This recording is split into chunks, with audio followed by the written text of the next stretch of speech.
이 피부에 있는 노폐물과 기타 이물질, 이런 이물질도 다시 흡수가 될 수 있다는 말이겠죠. 그 상태에서 또 마스크 끼고 운동하면 당연히 피부에 안 좋겠죠. 갑자기 확 늙어 보이게 될 수도 있으니 조심하셔야 되겠죠. 원장님, 운동 열심히 하면 얼굴에 광이 나고 젊어 보이는 사람이 있는 반면에 또 어떤 사람은 운동 열심히 하는데 여드름 올라오고 좀 늙어 보이는 사람, 그건 왜 그런 거예요? 일단 운동을 열심히 하면 건강해지고 피부가 좋아지고 동안이 된다, 이건 약간 너무 당연한 말인 것 같죠? 근데 나는 운동 열심히 했는데 왜 얼굴에 트러블도 올라오고, 매일 러닝 했는데 왜 얼굴이 더 늙어 보이고 주름이 생기지? 이러시면 너무 억울하시죠.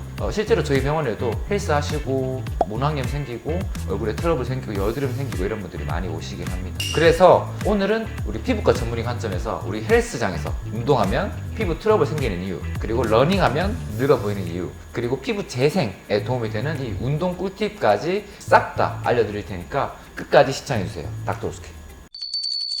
피디님, 헬스장 갈 때 세안하고 가세요? 아니요, 어차피 운동하고 씻을 거라서 굳이 운동하기 전에 세안 안 하는데요. 원래 세안 안 하시잖아요. 아마 대부분의 사람들이 피디님처럼 운동 전에 세안은 안 하고 가실 것 같은데요. 저도 안 했었습니다.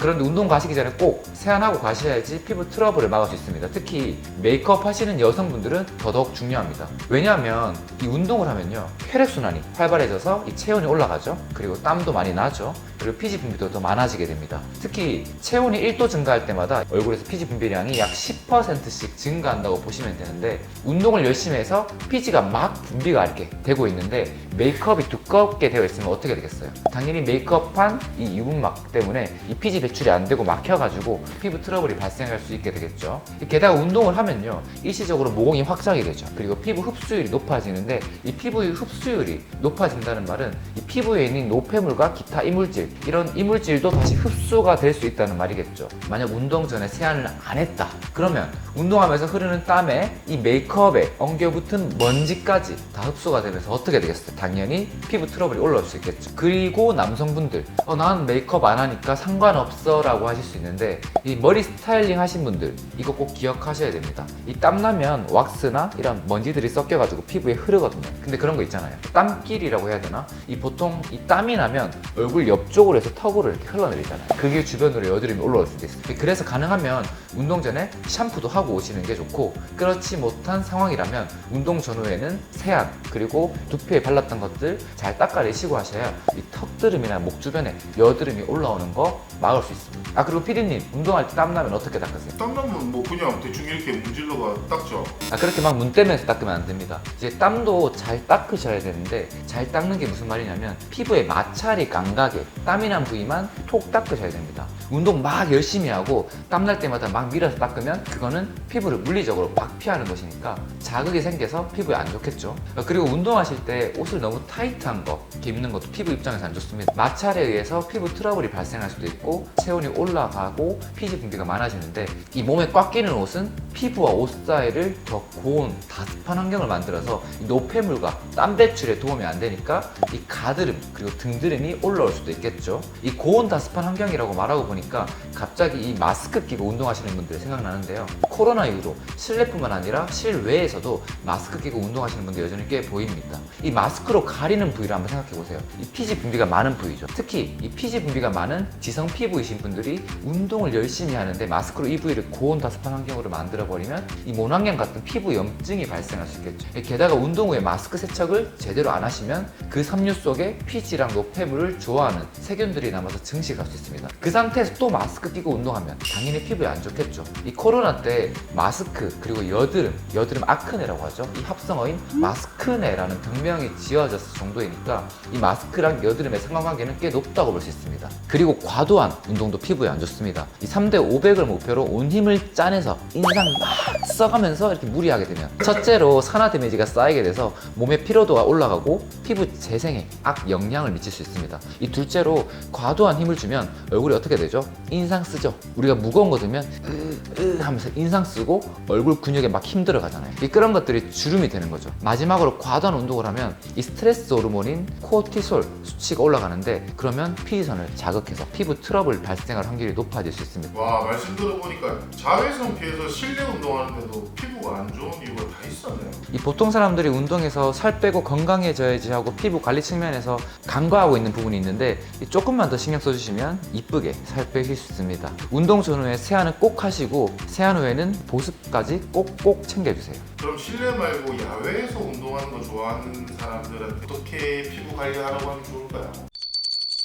피디님 혹시 러너스 페이스라고 들어보셨나요? 러너스 베이스요? 달리기 열심히 하면 동안된다는 뜻인가? 네, 그 정반대의 개념인데요. 이 마라톤 선수들 보면 달리기를 많이 해서 진짜 몸에 체지방도 하나도 없고 수분이 없어 보이잖아요. 이것처럼 달리기를 너무 과하게 하면 이 동나이대 사람들보다 노안으로 보이는 걸 러너스 페이스라고 합니다. 아까 헬스장에서도 너무 과하게 운동을 하면 피부에 안 좋고 인상 써서 주름이 생길 수 있다고 했잖아요. 이 야외 운동 하실 때도 마찬가지입니다. 운동을 하면 활성산소 이런 것들이 나오는데, 이 활성산소가 많아지면 신체 정상세포도 공격을 하기 때문에 이런 여러 가지 질병들의 원인이 될 수도 있고요. 이 피부적으로는 콜라겐 그리고 엘라스틴, 탄력 섬유라고 하죠. 피부 진피에 있는 것들, 이걸 만들어야 하는 세포들의 변질을 유도하기 때문에 이 주름이나 수분 부족이 발생해서 이 피부 노화를 촉진시킬 수 있습니다. 그렇지만 운동 강도가 몸에 무리가 가지 않는 정확한 선에서 꾸준히 운동을 하시면 이 활성산소를 상쇄시킬 수 있는 SOD, 이 슈퍼옥사이드 디스뮤타제, 너무 어렵죠? 이 SOD를 이제 신체에서 같이 생성하기 때문에 걱정 안 하셔도 되는데, 만약에 나는 이번 달에 10kg 뺄 거야 하면서 과도한 운동을 하시면 이 다이어트는 성공하실지 몰라도 해소되지 않은 이 활성산소가 이 섬유성 단백질을 산화시켜서 이 피부 탄력이 줄어들면서 러너스 페이스가 되겠죠. 여기에다가 이 자외선 노출이 많이 되어서 얼굴에 잡티까지 생기고 피부 주름까지 생기면 이제 운동을 열심히 했는데 얼굴은 피부와 탄력이 없어지고 강노화까지 와서 좀 사가 보이는 아주 슬픈 현실을 맞닥뜨리게 되는 거죠. 달리기를 좋아해서 너무 무리하게 하시면 갑자기 확 늙어 보이게 될 수도 있으니 조심하셔야 되겠죠. 자, 우리가 날씨가 좋으면 야외에서 운동하고 싶잖아요. 그럼 당연히 자외선 차단 잘 하셔야 되겠죠. 피디님은 야외에서 운동하실 때 선크림, 무기자차랑 유기자차 중에 어떤 거 바르세요? 저는 좀 백탁 현상이 싫어서 유기자차 딱 바르고 러닝 출발하죠. 사실 야외 러닝하러 나가실 때는 유기자차보다는 무기자차 선크림을 바르시는 게 조금 더 효과적입니다. 아, 진짜요? 왜요? 이 먼저 선크림의 작용 방식을 간단히 설명드리고 나면 이해가 빨리 되실 겁니다. 먼저 유기자차는요, 화학적 방식으로 자외선을 차단하는 방법이고, 무기자차는 물리적인 방식으로 자외선을 차단하는 방법입니다. 유기자차 선크림은 이 피부에 흡수되는 자외선을 열 에너지로 변환시켜서 밖으로 내보냄으로써 피부를 자외선으로 보호하죠. 근데 이게 화학적 작용을 하는 데까지는 이 바르고 나서는 한 20-30분 정도 뒤에 효과가 나타나기 시작합니다. 그럼 일반적으로 사람들이 야외 5km 러닝을 한다고 하면 보통 한 30분 정도 뛰고 오시죠. 그렇게 되면 운동 시 자외선 차단 효과를 보기 전에 끝나거나 이제 선크림 효과가 시작될 때쯤에 운동이 막 빠질 수도 있는 거죠.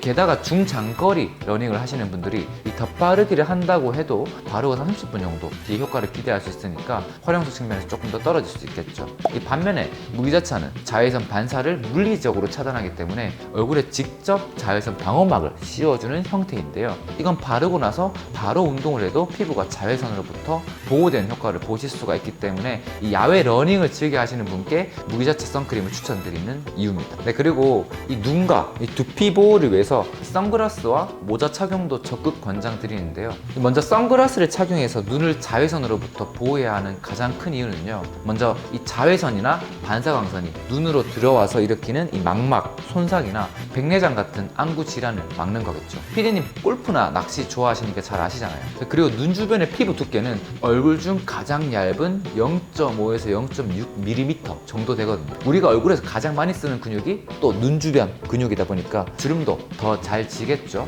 왜냐하면 기본적으로 하루에 몇만 번 깜빡거리고 여러 가지 표정을 지을 때 많이 쓰니까요. 근데 이렇게 얇고 많이 움직이는 눈 주변 근에 이 자외선과 반사광을 많이 쐬면 어떻게 되겠어요?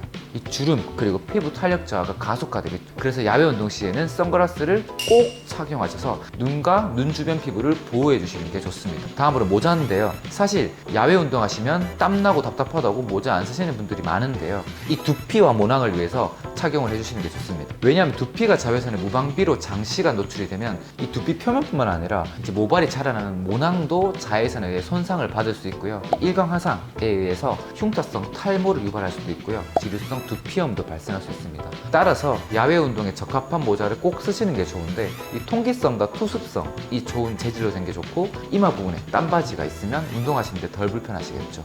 근데 모자도 또 오래 쓰고 있으면 두피가 뜨겁고 습해지겠죠. 그러니까 중간중간에 그늘이나 시원한 곳에서 모자를 살짝 벗어서 두피를 쿨다운 해주시는 것도 중요합니다. 그럼 혹시 피부 재생에 도움이 되는 그런 운동법도 있나요?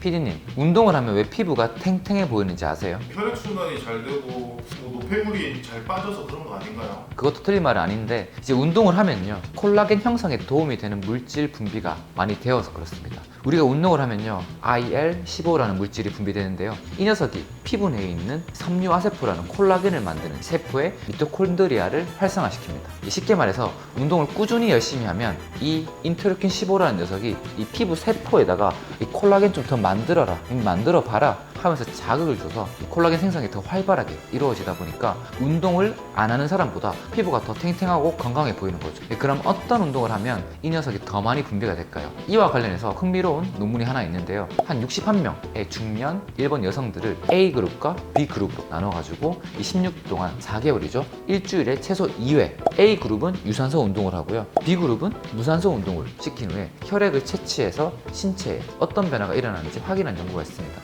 결과는 그림에서 보시는 것과 같이 나왔는데요, 이 유산소 운동을 한 A그룹은 피부 탄력이 증가하고 진피층의 콜라겐도 증가했죠. 이 B그룹은 피부 탄력 증가와 진피층 콜라겐이 증가하면서 동시에 진피층의 두께도 더 두꺼워졌습니다. 이 연구에서만 보시면 유산소 운동도 좋지만 이 무산소 운동, 즉 저항성 운동, 헬스 운동이 피부 탄력을 조금 더 좋게 만든다는 사실을 확인할 수 있습니다. 와, 저도 내일부터 동안 피부를 위해서 세질을 시작해야겠네요. 피디님 또 갑자기 쇠질 과하게 하셔가지고 또 관절 안 좋아져서 정형외과 가지 마시고요, 이 저항성 운동이 피부를 더 탱탱하게 한다 에만 너무 포커스를 잡지 마시고 그것보다 이제 16주 즉 4개월 동안 아니면 더 길게 꾸준하게 일주일에 최소 2회를 운동하는 게 더 중요한 것 같습니다. 그래서 제 생각에는 피부 건강과 신체 건강을 위해서 일주일에 최소 2회 이상 과하지 않게 유산소와 무산소 운동을 본인 컨디션에 맞게 잘 섞어서 꾸준히 하시면 한 4, 5개월 정도 뒤에는 주변에서 너 요즘 피부 좀 좋아 보인다, 뭐 피부까지 시술 받았니? 라는 소리를 들으실 수도 있을 겁니다. 근데 원장님, 운동 열심히 하는 만큼 또 잘 챙겨 먹어야죠. 근데 운동 열심히 하시는 만큼 골고루 잘 챙겨 드셔야죠. 근데 헬스 하시는 분들 웨이 프로틴 많이 챙겨 드시죠. 이 단백질 보충제가 여드름 발생시킬 수 있다는 거 아시나요? 이 웨이 프로틴이 IGF-1, 이제 인슐린 그로스 팩터 1을 증가시키게 되는데요, 이 IGF-1은 피지 분비를 증가시키고 이 모공 주변의 염증 반응을 증가시킬 수 있기 때문에 지성이나 특히 여드름성 피부이신 분들은 단백질 보충제 섭취를 조심하셔야 합니다. 그리고 이 단백질 보충제에는 근육에 에너지를 붙여주는 크레아틴이라는 성분이 들어가 있는데요, 이 단백질 보충제를 과다 복용하시면 이 크레아틴이 남성 탈모의 주범인 DHT, 디하이드로 테스토스테론을 증가시켜서 탈모를 부추길 수 있으니까 탈모가 걱정이신 분들은 이 점 유의하셔서 섭취하셔야 합니다. 그리고 항산화에 도움을 주는 비타민C를 운동 전후에 섭취해 주시면 좋고, 또는 시금치, 브로콜리, 토마토, 양배추와 같이 항산화에 도움을 주는 채소류나 활성산소 억제에 도움을 주는 베리류, 이런 것들을 운동 전후로 잘 챙겨 드시면 몸 건강과 더불어서 이 피부 건강까지 잘 챙기실 수 있습니다. 자, 오늘은 피부 관리하면서 운동하는 법에 대해서 알아봤는데요, 헬스장에서부터 야외 그리고 피부 재생에 도움이 되는 운동 꿀팁까지 다 말씀드렸네요. 말씀을 드리고 나니까 저도 지금 막 운동하러 가고 싶어지는데요, 진짜 꾸준한 운동만한 약이 없는 것 같습니다. 이 스트레스 해소에도 좋고 다이어트도 되고 피부도 예뻐지고, 여기에 제가 말씀드린 피부 관리법 꼭 기억하셔서 실천하시고 운동 좋아하시는 분들께 공유해 주시면 감사하겠습니다. 오늘 영상 피부 관리에 도움이 되셨다면 구독, 좋아요 그리고 알림 설정까지 이 피부처럼 챙겨주시면 다음 영상도 탄력이 찾아가겠습니다. 감사합니다.